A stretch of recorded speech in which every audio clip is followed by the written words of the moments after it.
당신은 죽습니다. 네? 죄송합니다. 당신은 죽습니다. 단지 언제 죽는 것인가? 그것은 아무도 모릅니다. 저 죽습니다. 언제 죽을지는 저도 모릅니다. 여러분, 세상에서 피할 수 없는 두 가지가 있다고 하죠. 세금, 그리고 죽음입니다. 세금이야 사람에 따라서 이리저리 꼼수를 써서 또 피하는 사람도 있습니다만은 적어도 죽음만큼은 아무도 어떤 방법으로도 피할 수 없습니다. 죽음, 어떻게 생각하십니까? 아주 먼 이야기, 아니면 나와는 상관이 없는 정말 남의 이야기, 이렇게 생각하십니까?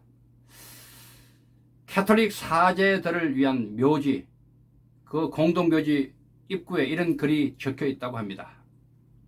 오늘은 내 차례, 내일은 네 차례. 또 다른 묘지의 입구에는 또 이런 글이 있다고 합니다. 나 어제 너와 같았으나 너 내일 나와 같으리. 그렇습니다. 누구나 예외는 없습니다. 다만 언제인가 하는 때만 놓여 있습니다. 그래서 우리 모두는 살아있을 때 죽음 이후를 생각하고 잘 준비해야 합니다. 왜 그것이 중요한가 하면은 죽음 이후를 잘 준비한 사람은 살아있을 때에 그 삶의 질이 달라지기 때문입니다. 삶의 모습이 당당하고 자신감이 있으며 구차하게 얽매이지 않기 때문이죠. 그렇다면 과연 죽음 이후는 어떤 세상이 있을까요? 궁금하지 않을 수 없습니다. 미국의 유명한 뇌외과 전문의인 알렉산더 박사는 죽음을 경험한 사람입니다. 유명한 얘기가 있죠. 그는 하버드 메디컬 스쿨에서 뇌과학, 브레인 사이언스 가르치고 있는 교수였습니다. 그런데 2008년 11월 10일 새벽 4시 30분에 극심한 두통을 느꼈다고 합니다. 도저히 참을 수 없어서 응급으로 병원으로 후송되었습니다. 이때 병원에서는 살 확률이 0%도 되지 않는다고 했습니다. 뇌의 한 부분이 거의 다 멈춰버렸고 그야말로 뇌사 상태에 빠졌습니다. 그런데 7일째 되는 날 그는 눈을 떴습니다. 그가 깨어나서 첫 마디가 이렇습니다. 나는 천국을 보았다. 그는 그가 경험한 생생한 임사체험을 2012년에 천국의 정명이라는 책으로 출간했습니다. 물론 베스트셀러가 되었죠. 한국에서는 나는 천국을 보았다로 번역되어 소개되고 있습니다. 2020년 올해죠. 67세가 되었습니다. 이 알렉산더 박사는 어디를 가든지 그가 본 천국을 얘기하고 있습니다.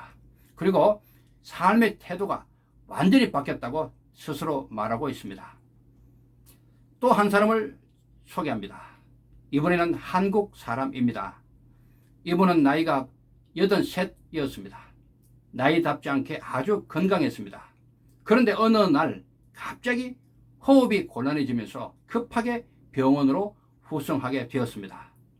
그리고 곧바로 산소통으로 호흡을 하며 중환자실로 옮겨졌습니다. 다행히 호전이 되어 일반 병실로 돌아왔죠. 그런데 놀라운 얘기를 들려주었습니다. 천국을 다녀왔다는 것입니다. 천국. 집에서 병원까지 정신을 잃고 후송 중에 약 30분간 천국을 똑똑히 보고 왔다는 그런 말이죠. 천국은 너무 좋고 너무 아름다운 곳이라고 말을 했습니다. 자세한 얘기는 여기서 생략합니다. 병원 측에서는 병세를 보아 폐가 완전히 쪼그라들어서 며칠을 넘길 수 없다고 사형 선고를 내렸습니다. 이런 사실을 알고도 이 사람은 얼마나 당당하게 하루하루를 보냈는지 정말 이것은 의아할 정도였습니다.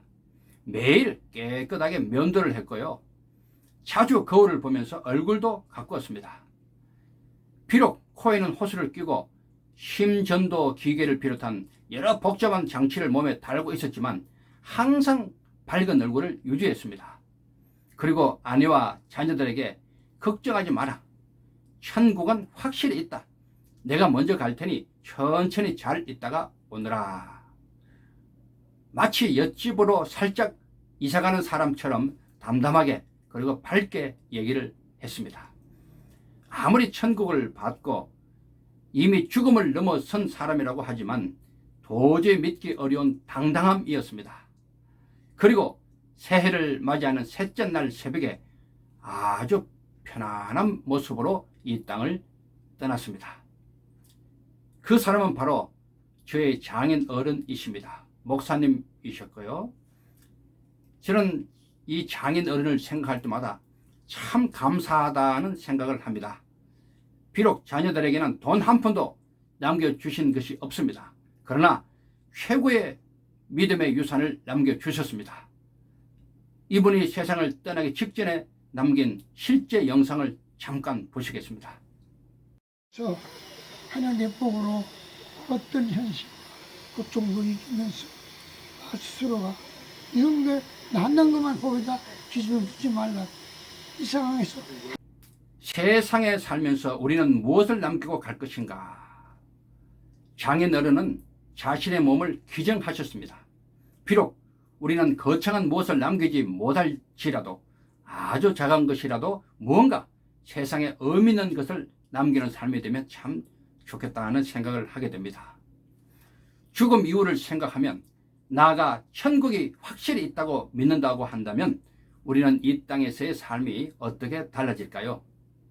우선 당당하게 살 수 있을 것 같습니다. 누가 뭐래도 기죽지 않고 당당하게 말입니다. 지금보다도 조금은 덜 슬프게 살 수 있을 것 같습니다. 세상에 안타깝고 슬픈 일이 얼마나 많습니까? 조금은 덜 슬프게 살 수 있다면 참 좋겠지요.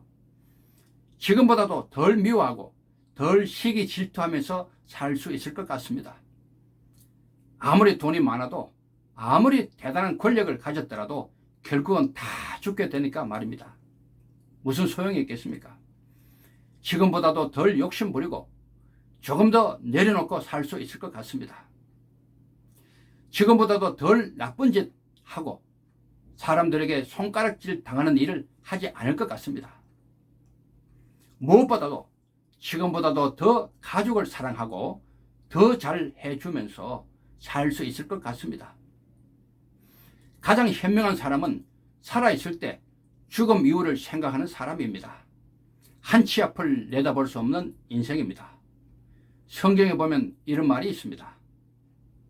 내가 내 영혼에게 이르되 영혼아 여러 해 쓸 물건을 많이 쌓아 두었으니 평안히 쉬고 먹고 마시고 즐거워하자 하리라 하되 하나님은 이르시되 어리석은 자여 오늘 밤에 내 영혼을 도로 찾으리니 그러면 내 예배한 것이 네 것이 되겠느냐 하셨으니.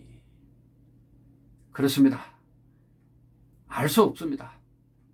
아무리 이 땅에 많은 것을 쌓아두고 오랫동안 잘 살겠다고 그렇게 생각은 하지만 오늘 밤에 우리가 어찌 될지 아무도 모릅니다. 죽음 이후를 생각하는 삶, 우리는 다시 한번 진지하게 고민하는 시간 가지면 좋겠습니다.